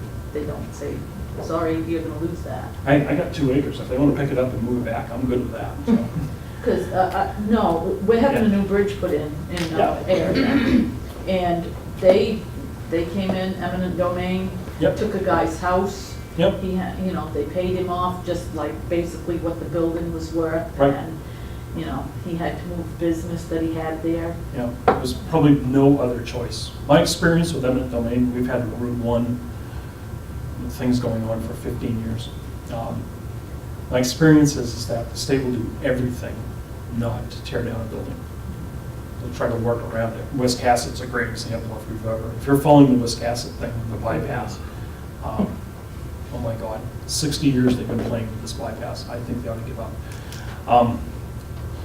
In Searsmont, they put a new bridge in right downtown. And it was a guy's house on the corner on this, 0.08 acre lot. And the house sat on all the dirt and they had to just take it. But my experience is that the state's very reluctant to take buildings. It's only for absolute need, not for, just because they don't want to. That's the way it should be. Sometimes, there's a greater good in the society. The 51% voters run the society, they're supposed to, not the 2%. And that's way off target. 1 acre, 43,560 square feet, that should be beaten into your brains. At this time, 43,560, that is the number. It's also 160 square rods. And if you're really interested, when you see, and I only saw this in a deed once, I went digging it up, is I found the deed description included X number of acres and 14 perch, P-E-R-C-H. I went, the hell's a perch? Is it a bird? Is where the bird sits? Is it a fish? No, a perch is a square rod. And I've only seen it once. A perch is a square rod. That's trivia, that's not an example. We have to do other things here. All right, let's see what our math skills are. Page 26. Do you have the answers on page 115 in your book?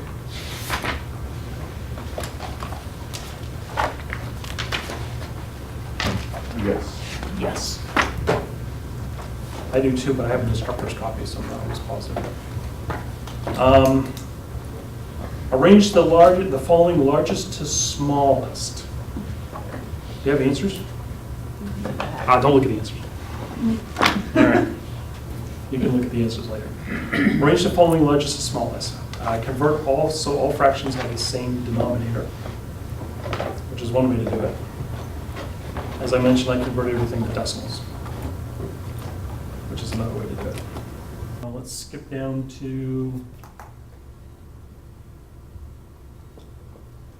which one would you like to do? 4? Let's do 4. Multiply each of the following and reduce in its simplest form. 3/8 times 5/4 equals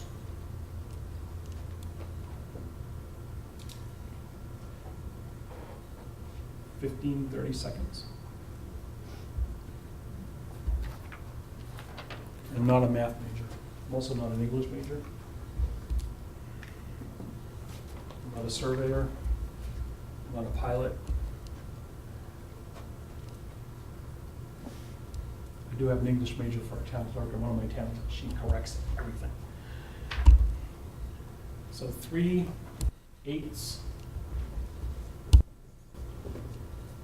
times 5/4. 3 times 5 divided by 8 times 4 equals 15/30 seconds. That's the extent of my fraction skill. Actually, it isn't, but that's the extent of what you'll need for the exam. Reduced in a simple form is 15/30 seconds reduced in the simplest form. Cannot be cut back from there. That's AC.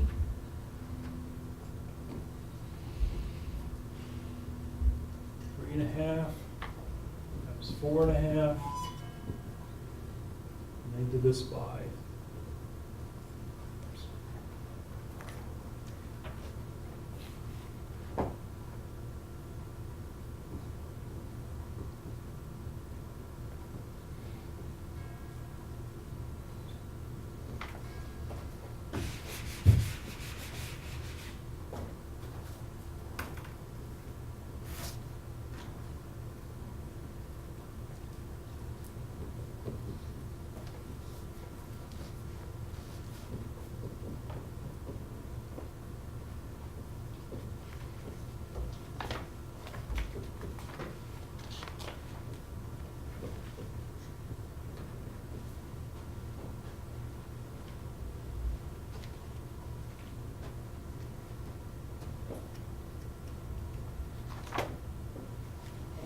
Fractions. When was the last time you did fractions?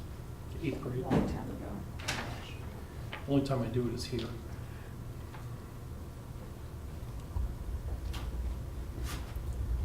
And number 1, page 116, decimals. Write 125 thousandths as a decimal.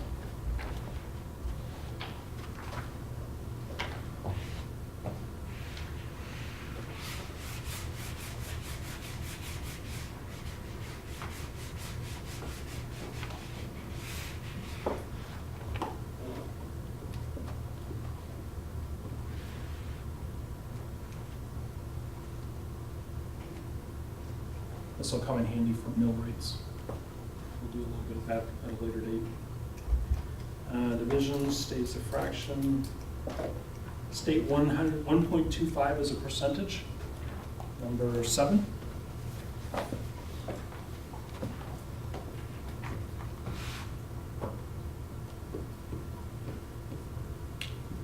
We're in 25%.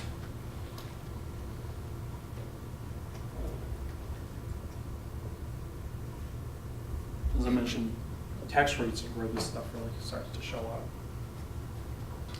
Looks pretty straightforward, but we'll cover a few basics.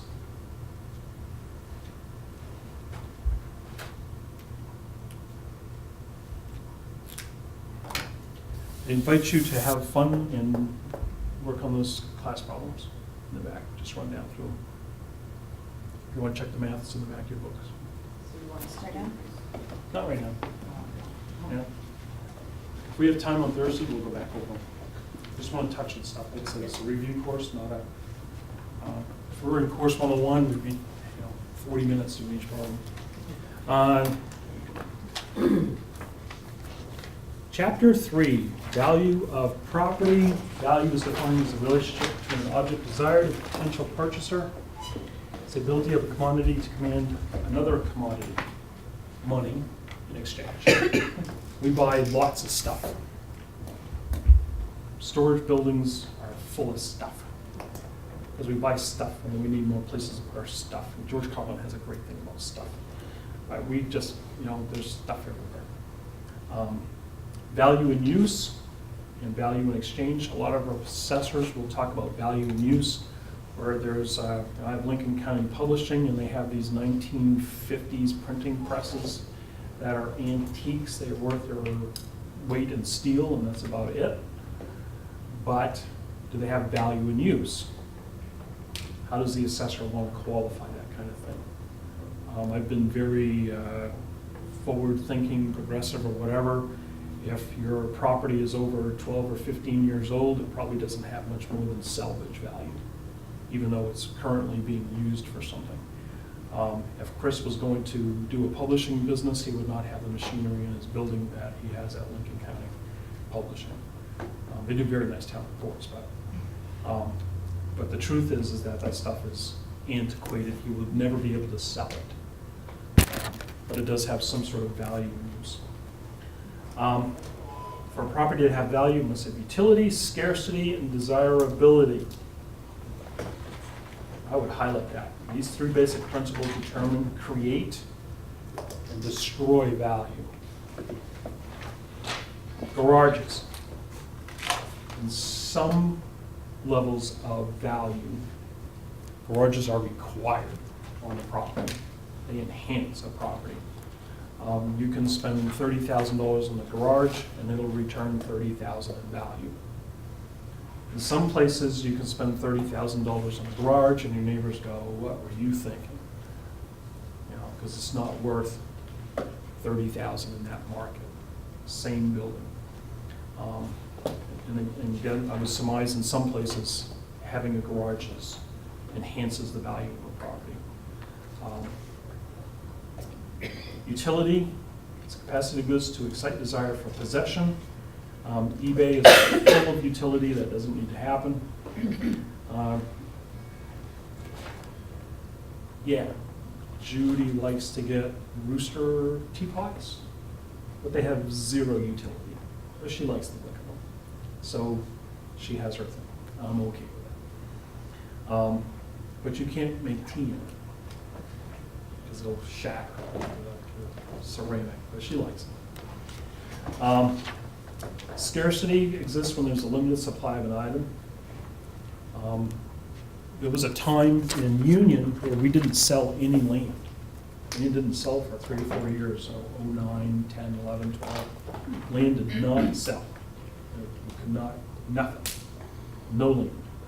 Of recent, land has started to exchange, and people are building some modern, higher quality buildings. That's a good sign. Because they build a garage, and then Viking Lumber sells lumber, and then they build a deck, and then they need a shed for more stuff, and then they build another garage. And I've got properties that have, you know, a 576 square foot garage, and then they've built a 1,500 square foot garage for stuff, for the tractor. You know, not Toro, you know, $900 from Lowe's. We're talking $23,000 from Union Farm, and they're putting these, you know, so there's a lot of money in the economy right now, a lot of confidence right now in the economy. We're seeing people buying things. We're seeing excise tax is up in every single town I work in, across the board. Excise tax is up. People are trading in old cars for newer cars. The lease numbers don't seem to have changed much, so I'm glad to see that. But excise is up. So all those, you know, I drive a 2008 vehicle. I'm happy with it. I keep it fixed, but you know, the excise is $125 on it, so I'm good with that. The marvelous Mrs. Murphy, she saved up for 6 years and bought herself a brand new car. Good for her. Because that's what she wanted. She's only 5 feet tall, so it's got clowns that come out of it. Scarcity is greater than, keep on moving. If supply is greater than demand, the value of the goods will decrease. Right now, land prices are flat in my areas for the most part because there's still an ample supply. But we're starting to see some of the properties that are in better locations are starting to command a little higher value. I don't know if that's market trend or if that's going to be permanent. Could be just a blip in the market. So that's where the assessor comes in and says, what's going on with these land values? Yeah, we're at that point because our land price has doubled for over what our tax rate is. And so it's at $450 per acre. Now we're selling at $1,000 an acre. Right. And not quite sure what to do to fix this because Yeah. it could just be a little blip. but it's, you know, the land is very scarce because it's mostly paper country and owned by loggers. Yeah, so you have that little secondary market where, you know, what do we do with these parcels? It could be that this is gonna be more permanent. Mhm. That's what I'm leaning at this point. That's what I This was is- thinking, You know, the highest priced land values in Union are on a dead-end dirt road that happens to look to Mount Washington in the west. But that's where the dead-end dirt road, not the paved road where all the fancy houses are. You know, so you gotta watch that market. And it could be, you know, markets are fluid. You know, like I said, I've been doing valuations since 1989, either as an appraiser or as an assessor. I've seen two major dips, and the third one, mid-90s. And then '08, the market just got a screeching halt. Nothing sold for long. So it could be, I think it's permanent. We're looking at, you know, what are income levels, what are they doing? Which is the one that scares me. Desirability, cost, price. Price is not the same as cost. Appraisal. Appraisal is opinion of value, an estimate based on information gathered and analyzed by the appraiser. It's a backwards looking number. We're taking the appraisals and going, okay, what has the market shown us in the last 6 months? If there's a USPAC class down the road too, if you ever get a chance to look at Uniform Standards of Professional Appraisal Practice, it'll tell you nothing about how to value a property. It talks a lot about what you need to do to get, it won't tell you what to value a property, it'll tell you how to value a property. It's important that the process is objective.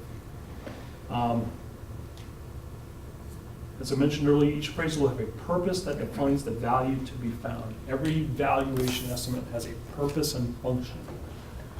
Our purpose is to establish just value for the function of distributing the cost of government. That is not the same as determining the market value to see how much the lender is willing to lend. Those are two different questions. If you're really interested, I explained it in my Uniontown report this year. And I've had people call me up and said, they never had any idea what was going on. Because I described brokers too. The brokers are looking forward. Actually, what is sold in the past, but what's the trend forward? Right? Because they're obligated to get for the seller the highest price they get. That's their ethical obligation. Market value, insurance value. You know, our house has got 3,000 square feet. It's insured for $700 or $750 or something like that. No, reproduction costs, replacement costs is that much, but it's not insured for that. I've been insured for $350 or something. If it goes down flat, I'm not building this house back. It's like, good. Except the front stairwell is pretty cool. But we're not going to replace this building with all its functional defects and its, you know, crooked walls and sagged out floors. And, you know, it's just one of those places. The bathroom's not going to be off the kitchen. It's going to be off the bedrooms. You know, all those kinds of dumb things that, well, it didn't have a bathroom to start with. It had now. So, 1853, this building was when we started. Assessment of mass appraisal is a process in which all taxable property in municipality is valued. So a mass appraisal assumes somewhere along the line you've got some sort of market errors. And that's where we come in. We go out to the property and go, yeah, it's an acre, but it's like this. And we're not going to build on it. Or, yes, it's an acre and it's perfect and it's sold for $100,000 and it sits on the lake. We know what that's going to sell for. And you can tell it in the market. You can find some sort of paired sales that say, okay, the flat piece that was all cleared sold for $100,000, and the 3 properties down, it's got kind of tilted and it's wooded and it sold for $80,000. Okay, topography has a 20% effect on the norm. Can you use that number for a long time? Sure. Why not? Until something different comes along, you can say, I have this sale and I have that sale, and I put it in my little assessment manual, and this is why I'm using a 20% topography adjustment. And the one that was kind of not quite as bad, I used 10. And the property owner goes, well, that's not right. Well, okay, show me your information. Well, my appraiser. Okay, show me his information. Where'd you get your information? If you've got something better and you've done the market research for me, no problem, I will put it in my system. That's appraisal, market value.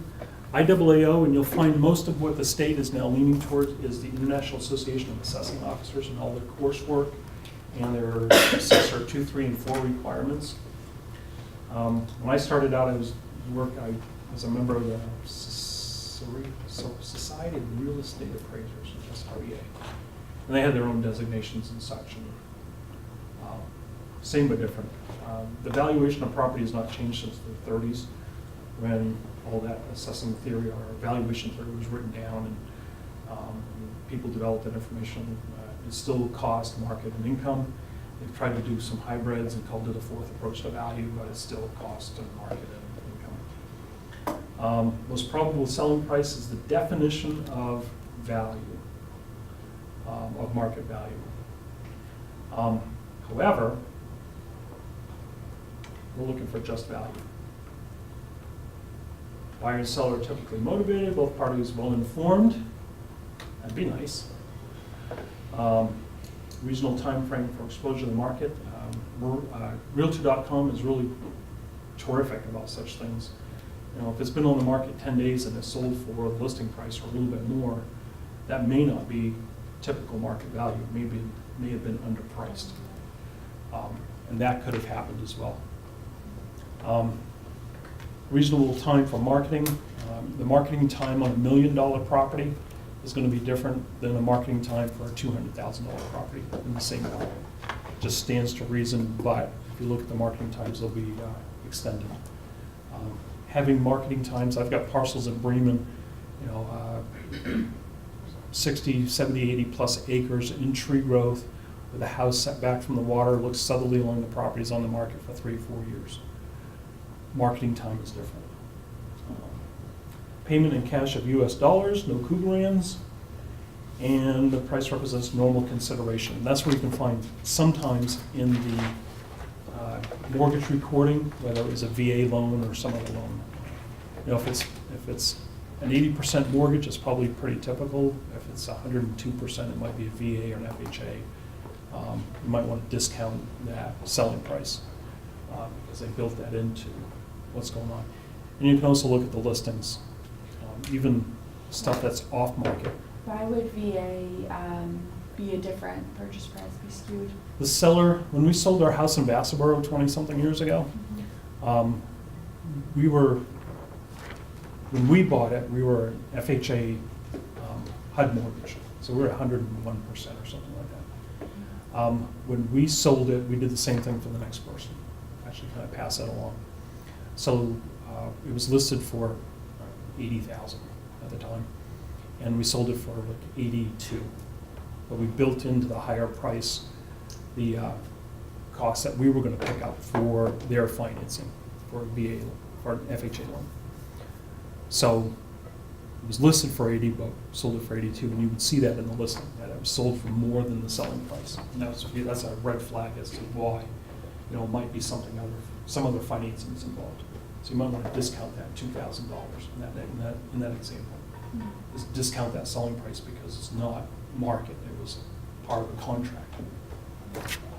But I'm finding that more common where the seller is paying a chunk towards closing costs, and we don't get that information on the transfer tax. We wouldn't necessarily loans. get that kind of information. But that seems like, Yep. like mine's a VA loan, and Yep. we put 20% down. Yep, So you it's still just can. totally normal, so that's why I was like, well, why would that? You gotta dig that Yeah. next layer down sometimes. Hmm. That's why I go and take a new photo and knock on the door. Yeah. I was like, I see it was 100% financing. Yeah, my spouse is in the Army. Jackie and Jeremy, my daughter and son-in-law bought their house. He's a staff sergeant in the National Guard. Mhm. So he has a VA loan. Mhm. But you see that in their particular case, the sellers really like Jackie and Jeremy and knew he was in the Army and our National Guard Army. Mhm. I said, yeah, we'll help you out with that. So you have to almost talk to the buyer or seller. Sometimes the brokers are forthcoming with that. Some of them are saying, oh, it's private information. Okay. No, if it looks pretty much face value, it looks like it's a good sale. Even with that, it's not gonna throw it off that much. It's $4,000 on a $250,000 sale. It's within the margin of error is what I'm saying. Maybe just close enough. Four great forces referred to as PEGs on page 32. Physical, economic, governmental, social. What's terrific about the manual is they had PEGs listed in 2 different places, and one was in a different order than the other. PEGs being a very nice acronym for physical, economic, governmental, and social. They are the items that create and destroy value. Economic. Let's go with economic right now. National economics. Country's still borrowing money,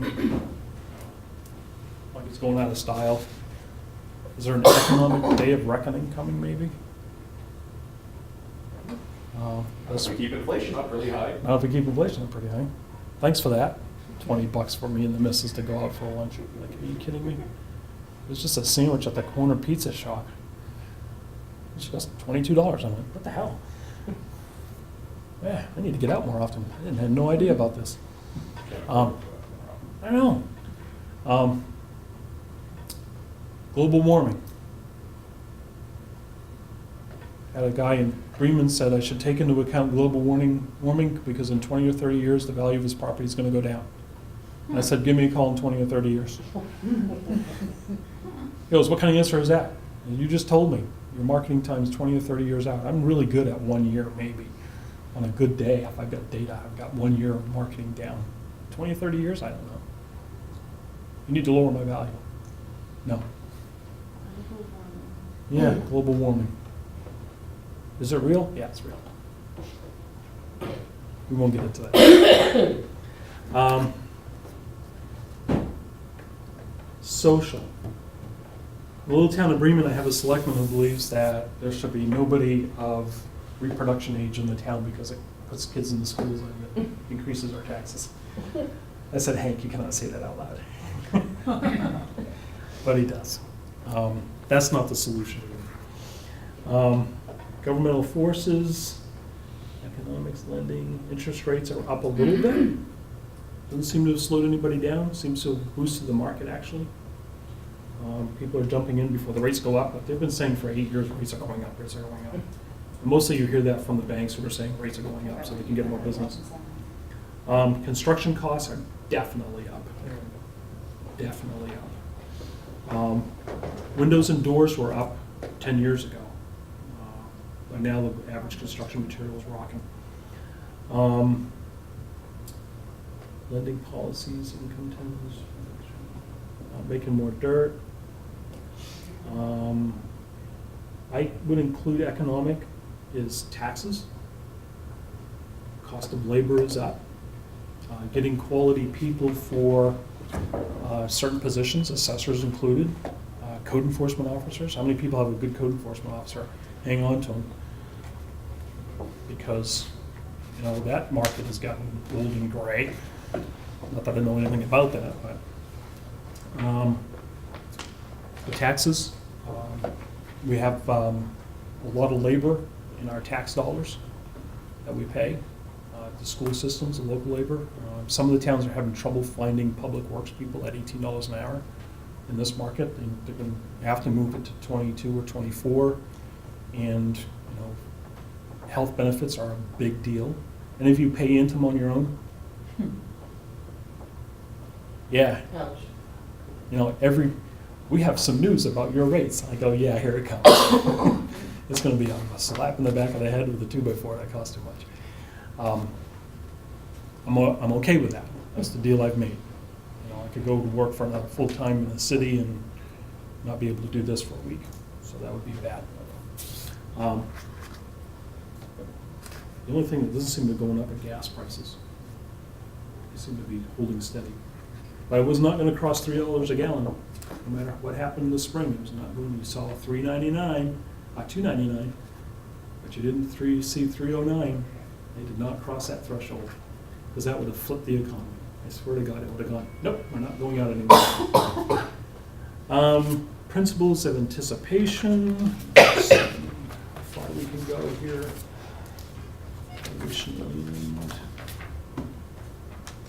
Yeah, we'll go straight in. What kind of disappointed me on page 33 is economic principles evaluations. They only marked on number 3, principle of change, market value is never a constant. And that's really true. I highlighted all of the principles, mostly because we're into that kind of thing. But I will draw your attention to 3, principle of change. Number 9, progression and regression. When we bought our house, it was definitely the lowest priced house in the Union Common. It needed everything. We had to start with the pig pens that were out back and goose pens and everything else. The grass grows really good back there, but all of that had to be cleaned up. It was an urban farm with goats being slaughtered in the barn and the whole bit. It was just, that place was rocking. What town was this in? Union, downtown Union. I don't know any farmers out there. No, there are some, but they weren't downtown. But they had literally chickens and geese and pigs and everything in the backyard. That's where that rear big land parcel came from. That was the sheep, fenced-in sheep area. Value of lower priced properties may be increased by proximity to better properties of the same type. And I would say the reverse of that can also be true. Malfunctioning septic systems, house in foreclosure that's been broken into and the windows are broken out. I don't have that much of a problem because of the proximity of other properties were in my little towns. If you're in the big city, I think that could be a really big deal. Principle of substitution. Can I ask a quick question on that? Of course. At what point does the switch? My road, Conroy Road, there's 3 very nice houses, but since then, there's been 6 mini homes that have gone in on the same road. Hmm? So at what point do you have to bring down the value of the big homes, or do you bring up the value of the mini homes because there's the really nice big homes there? It's, yes, you're right. I always look for the magical paired sale thing. Okay. What does the market tell you? When in doubt, if you, the assessor, can't find evidence left or right, and you think this is the best evidence you had, and the mini homes are selling for $50,000 and the nice ones are selling for $200,000, and you've got them valued appropriately amongst themselves in between, then the market's the market. Okay. When I can tell you, in doing this business, I've had one instance of a perfect paired sale. Perfect. It was, they were in the same subdivision. It was a Maple Leaf modular freestanding and a Maple Leaf modular with a 1-car attached garage and a deck and a little connector porch. And they sold for $25,000 difference. And I could say the deck and the garage and the little porch was $25,000. That's my contributory value to the whole. They were on the market at the same time, identical buildings. And the buyer of the one with the garage said, we didn't buy the other one, because it was cheaper to buy with these extra buildings than it was to build them on. Perfect information. We knew that cost was not value for accessory structures.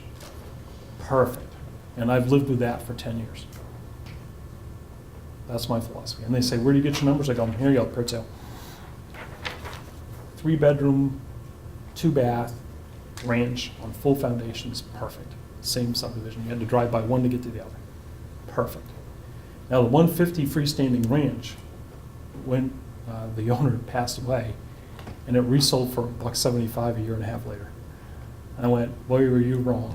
But I'm still using the ratios for that information. When we get to sales ratio study, I'll show you some of the stuff. We can take that and not invent a process, but look at, all the bad location properties, if I take them out of my sales ratio study, are at 80%, and all the other properties were at 100. We know location is 20%, because all that stuff was grouped together. So now I can make an adjustment for those kinds of things. I can lower their assessed value to be more in line with their selling prices. Because I know that from this extraction, we pulled out some information that works, which is only good in a good market. As you know, Maine houses are not built the same. I would love to have an Allentown, because you could do sales ratio studies till you're blue in the face and have some really good data, but not in Maine. You know, seasons can adjust the selling price of a property. And it's amazingly ridiculous. So the assessor's always right, except when they're incorrect. Here's a substitution. 3 approaches to value. We'll come to that actually a little more in depth. Highest and best use. Highest and best use, people always say, wow, they're going to build a Walmart in Union. No, they're not. They're crazy. They're not coming to Union. Wow, it's 50 acres and they're sold for $1 million down in Thomaston. Well, yeah, who cares? It's not in Union. And people always use that worst case scenario, you know, they're going to build a big box. And no, they're not.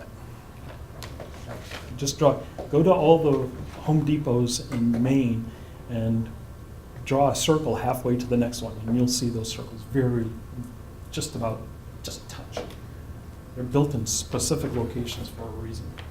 That's why there's no Walmart in Belfast. There's one in Rockland, and there's one in Augusta. Highest and best use. Legally allowable uses that will generate the highest return to the property over time. It must be physically possible, page 35. Physically possible and probable. That's what I mean about big boxes not going in everywhere. Legally permissible.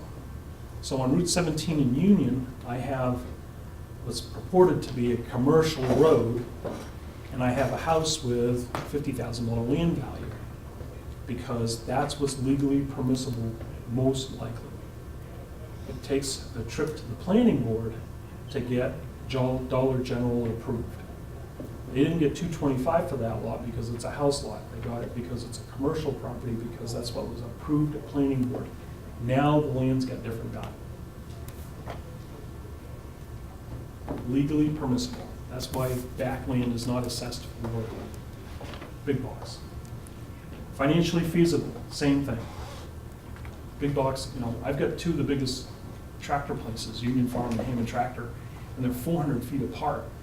But where they are is on a major 17 east-west, Route 131, 235 north-south. We are an intersection for everything off of Route 1 up to Augusta's I-95. We are a north-south route. We have 2 banks. Thomaston's got none. And the third bank, Rockland Savings and Loan, owns a building that they may do down the road. You know, 3 banks, or 2 banks plus a potential in town. And most productive. Location, location, location. If you're familiar with Home Depot in Rockland, they tore down a dozen buildings on that road in front of Home Depot. Just bought them all. They weren't the most productive use of that property when they put that building in.